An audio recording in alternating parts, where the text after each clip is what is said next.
Shu nomeri ma'nosini bilasizlarmi? Bilganlar kommentariy yozib ketinglar. Bu Sarento'da turibdi.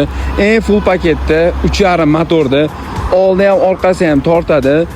Undan tashqari buni отпечаткада, ya'ni zavod qilsangiz bo'ladi. Men sizga ko'rsataman. Sizning podograf, avto hamma navolatlar bor. 360 gradus kamera deysizmi? Xullas eng fulli.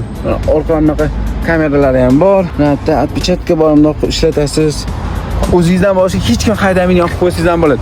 Bu 7 kishiligi. Hop, yili 2024, 17 ming yurgan. Kraskasi top-toza, umuman ayb yo'q.